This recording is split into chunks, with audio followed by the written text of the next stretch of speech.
In the news this week, Merseyside Police apologises for misleading the public on hate crime law. Scots may have to wait until after Easter before churches can reopen. And a mother shares her delight as her extremely premature baby is allowed to go home.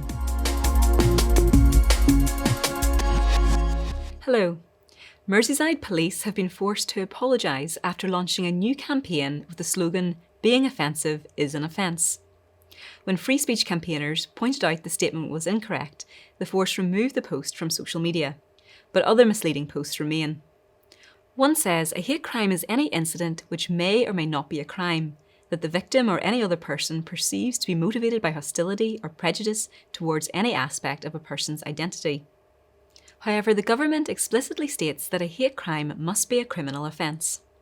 It comes as the Commission for Countering Extremism issued a new report on hateful extremism, which proposes to extend the scope of stirring up offences.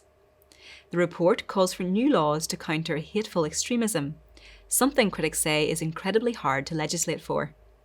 The Defend Free Speech campaign said that any new laws had to include clear, positive and robust freedom of expression clauses, and the Christian Institute's Simon Calvert warned that the proposals threaten free speech.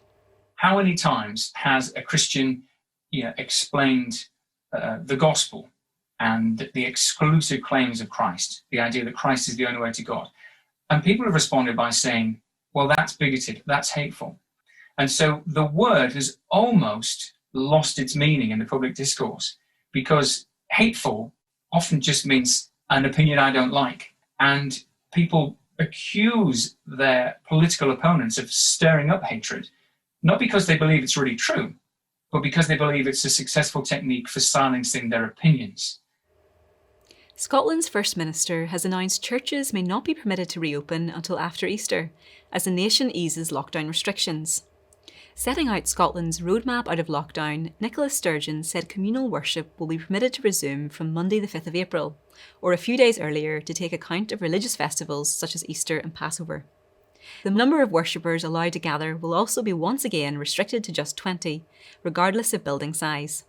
Schools, colleges and universities will all reopen weeks before the ban on public worship is lifted.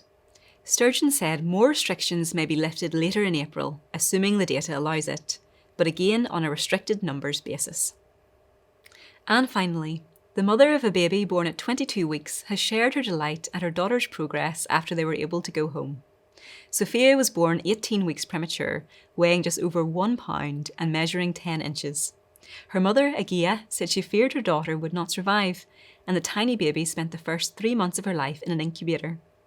But Sophia is now home, and Agia said she is doing great and has the most beautiful smile on her face. The new mother wanted to encourage others. To all other mummies going into such an early labour, there is hope. Never give up. Well, that's all for this week. For more information on all of our stories, plus much more, visit our website at christian.org.uk. Until next time, goodbye.